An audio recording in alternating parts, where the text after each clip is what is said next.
Alright, hey guys, this is Kart Revision 1, and I'm going to take the camera and I'm going to show you the parts of it here.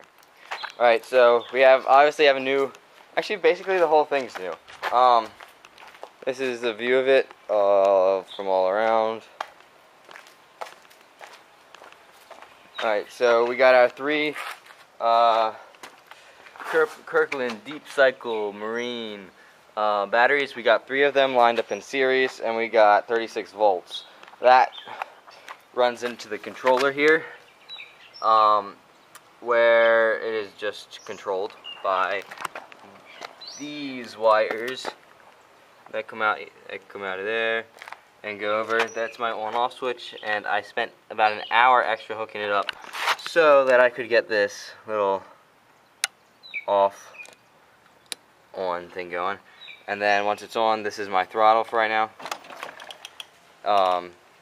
But yeah, that's my throttle for right now. I don't actually have a foot pedal. This is how I set up my motor. This is a Ramsey winch motor.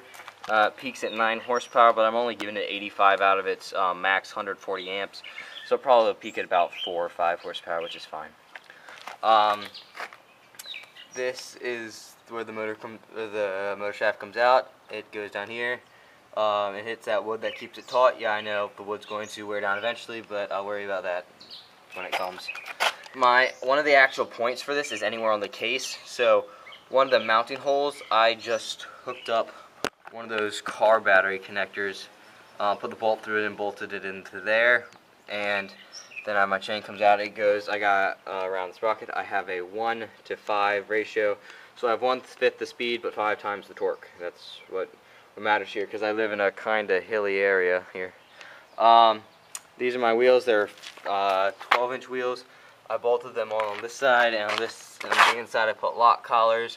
This is a 30-inch axle. It's 1/4 keyed, full length.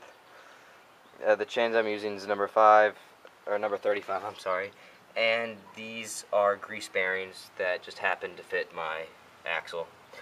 Obviously it's wooden, obviously it's homemade, and obviously it's electric, so it's not the highest quality go-kart you'll see. I'm not gonna lie, it does look kind of ghetto and the batteries kind of move, but whatever. It works, and I built it, and I'm kind of liking it. Now this is how I did the steering. It starts up there, it comes down here, and down here there's an L bracket, and so when the L bracket turns, I'll just pull one of the wheels. Well, it's kind of hard to do with one hand, but it turns both the wheels, and because they're both connected with tie rods, they turn at the same time. So now I'm going to drive it, just so I can show you all that it works. Hold this. So this is how the steering actually works. It actually works just by what it might look like. It does. This part right there is very good at though, so that's a little not great. But yeah, I don't have reverse either. I need a contactor so I can have my little switch that I go forward, reverse, with my little switch instead of having to flick a big switch. It has no fuses in it either, which is kind of dangerous, but the wire is rated for 95 amps. It's 2-gauge wire, and the batteries only output a max of 85 amps.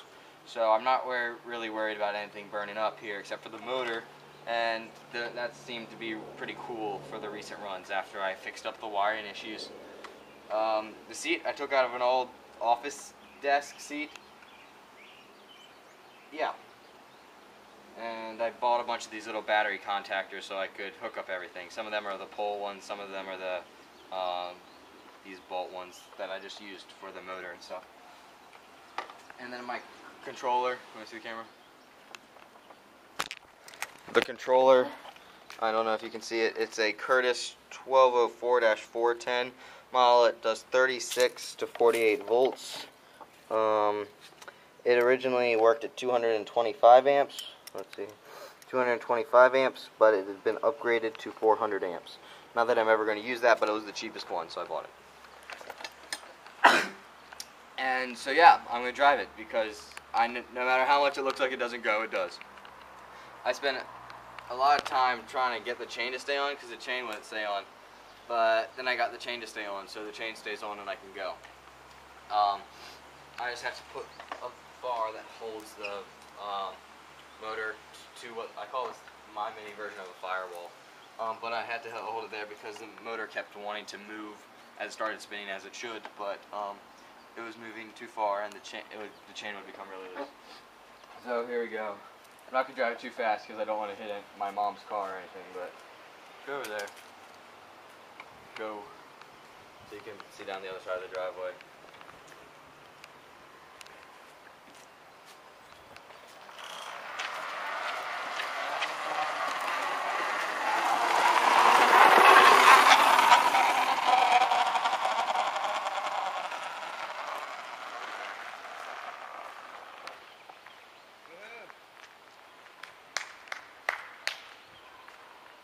Oh yeah, it doesn't have brakes, so I use my feet.